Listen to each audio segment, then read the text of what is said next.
everyone, welcome back to my channel. So today is going to be a very different type of video. I'm going to be doing a story time video about my paranormal experience with a Ouija board.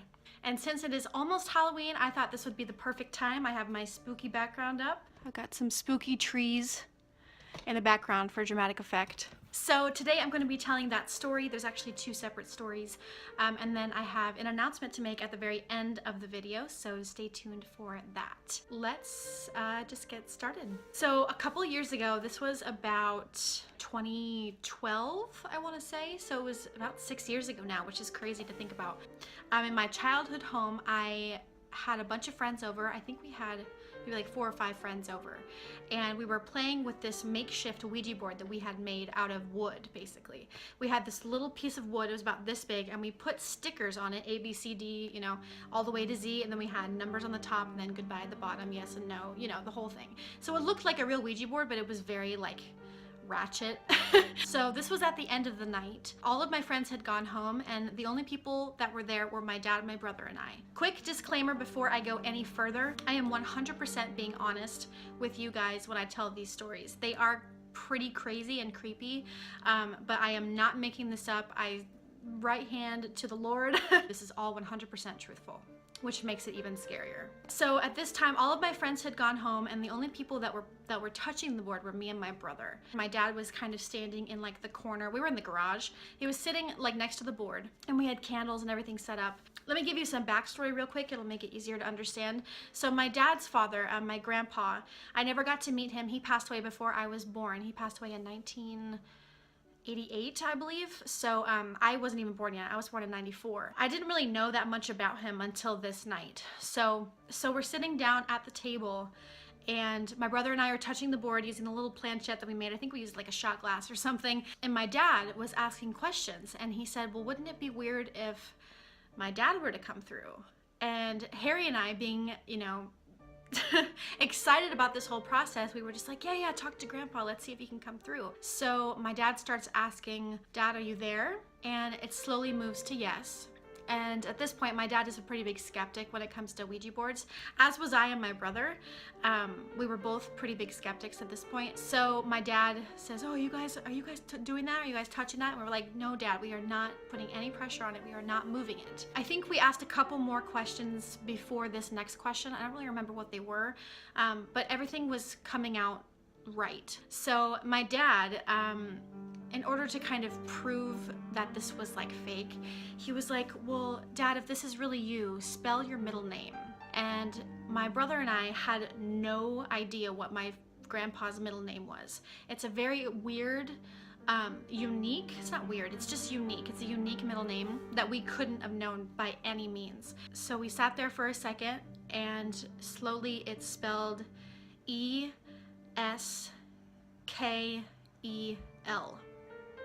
Eskel.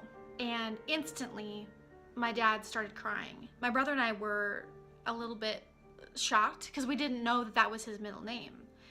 And my dad started crying, and he was like, that's right. And he's like, did you guys know that? And we both said no. There's no way we could have known that. So that was pretty spooky. And at this point, my dad's like, okay, something definitely is happening here. And so the next question that we asked, here's a little bit more backstory for you. My dad grew up in Kansas City, Missouri, and they are very famous for their barbecue there. There's this one barbecue restaurant called Arthur Bryant's, and I love Arthur Bryant's. I think it's really, really good. I thought it would be like a funny question to ask my grandpa if he liked Arthur Bryant's, because I didn't know. And so I said, Grandpa, did you like Arthur Bryant's? And it went to no. And my dad started crying again, and he was like, he hated Arthur Bryant's. And oh, I just got chills. It literally gives me chills to this day. Like, there's no way I could have known that because I never met him. I think after that we were pretty spooked, and I don't really remember what we did with that board. I think we just threw it away. So now that we had had a accurate experience with my grandfather, my dad was really interested, and so he went online and bought a vintage Ouija board from the 1970s. I know everybody's like, no, why would you do that? So this is where it gets creepy. So we get the board in the mail, and it's really, really cool. I think if I can find a picture of it, I'll put it here.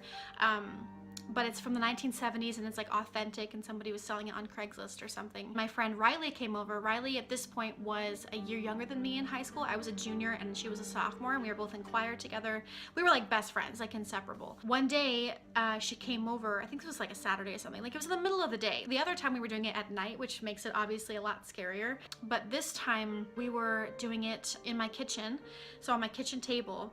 And my dad was standing in the corner again. He was not touching the board.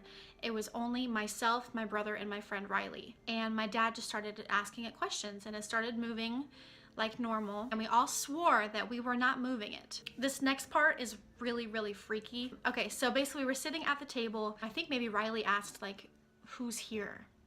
And it spelled out B-U-N-D-Y, Bundy. And at the time, my brother Riley and I had no idea who that was. And so my dad's like, ha ha ha, you guys are just funny. Like, you guys are playing a joke on me, whatever. And we were like, who is that? Like, we literally don't even know who that is. So we Googled it, and Ted Bundy, as most of you probably know, was a very famous and sick, disturbing serial killer from, I don't know the dates exactly, but I know that he was a very recent serial killer, maybe in the 80s or 90s or something like that. So at this point, I'm just like, okay, somebody's playing a joke on us. Either Riley's doing it or my brother's doing it, but we didn't know who that was. I had never heard of the name Ted Bundy before, and neither had Riley or my brother. So going along with it, my dad's like, haha, okay, let me just ask some more questions. So my dad asks, how many people have you killed? And it waited for a second, and then it slowly moved in between the numbers 3 and 4, which we found out means 34. We Googled it, and it said that Ted Bundy had killed between 31 and 36 people. At this point, oh God, I just got chills again. At this point, we were speechless, like I am right now. Like, there was no way that we could justify what was happening. Like, there was no way to prove that this was fake, you know, like it was real. So after that, we asked my dad again. He's standing in the corner, basically shaking in his boots, as we all were. We were all terrified that everything was correct so far. For the next question, my dad asked, what is your middle name? It's spelled out very slowly, R-O-B-E-R-T, Robert. And so we looked up again, and his full name was Theodore Robert Bundy. There's just no way to explain that. There's no way. By the way, the only person that was looking at their phone was my dad. Riley, my brother, and I were not looking at our phones, looking up this stuff. Like, we had our hands on the planchette the entire time. My dad was the only one looking up the information as we were going, because otherwise we could have looked it up and just, you know. So he was looking it up on his phone, and he wasn't touching the board. There's no way, like, there's just no way to like justify it. Like, it was real. At this point, my friend Riley started panicking. She was supposed to spend the night. She had all of her stuff here. She started kind of freaking out. She was like, I don't want to be a part of this. Like, I feel like I need to go home, like, right now. And I was like, no, it's fine. Like, it's fine. I'm sure that there's a logical explanation for what's happening. Like, it's fine, don't worry. We took a couple minutes to kind of gather ourselves. Riley said, okay, if it answers one more question correctly, then I am leaving, and I'm never coming back to your house. And I said, okay, fine. So my dad, he said the question, and he said something that, you know, you'd really have to search for if you were gonna pull off this type of prank. So he asked the board, who was your first victim? Immediately, it spelled A-N-N for Anne. And we kind of just all froze there, just like waiting for my dad to look it up. And the room was silent, and we were kind of all shaking, and my dad looked it up, and I remember him doing this over his mouth, because he looked it up, and it said on Google, it said that his first victim was Anne Marie Burr, and I think she was like 6 or 7 years old. And at that point, we said goodbye. Riley grabbed all of her stuff and she left. She was so freaked out. We were all freaked out. Still to this day, I mean, when my dad and I talk about it to this day, we tell people about it, people can't believe it. They say, oh no, that's all BS. It was 100% true, and it was 100% terrifying. There's just no explanation for it. After that, we looked up ways on how to get rid of a Ouija board. They said that you can't burn it. They said you can't bury it. They said that you literally just have to give it away to someone else.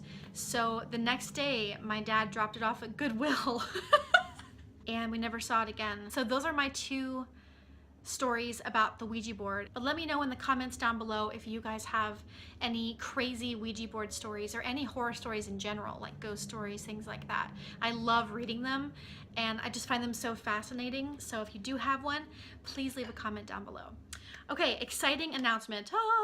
I don't know if it's gonna be exciting for all of you, but it's really exciting for me. So my friend Ashley and I met Ashley when I went to Arizona State University, like, gosh, 4 or 5 years ago. And we met and we are both obsessed with ghosts and spirits and crazy, spooky stuff like that. And so she has agreed to go with me to stay overnight at the Queen Mary. I am so excited. I have been wanting to go to the Queen Mary since Shane Dawson uploaded his first Queen Mary video. I was like, oh my gosh, I have to go to this ship and explore it and investigate it like he did and see what happens. And I think we're probably gonna bring a Ouija board. I know that you're not supposed to do that, and I know everybody's gonna be like, no, don't do it. But I really wanna see if we can communicate with something. So I'm not too sure when that will be happening exactly, but it'll be a weekend coming up, and we're gonna stay in a room at the Queen Mary and, you know, wake up at 3 a.m. and go explore the haunted hotel. And God, I am so excited. And of course, I'm gonna bring you guys along with me. I'm gonna vlog the entire thing. I'm gonna put it up on my channel and we're gonna see what kind of stuff we can capture. So if you guys are excited to see the Queen Mary video that I'm going to be uploading in the near future, definitely within the next like 2 weeks or so, please leave me a thumbs up letting me know that you guys want to see that video. All right, so that is everything. I hope that you guys enjoyed this spooky story time video. If you did, please leave a thumbs up. You already know the drill, and subscribe to my YouTube channel if you feel so inclined. If you guys would like more like scary story times like this, I am more than happy to do that for you. I have so many other stories about living in my house. So just let me know what you guys want to see, and then I will definitely do that for you guys. All right, so that wraps up this video. Thank you again so much for watching, and I will see you on my next one.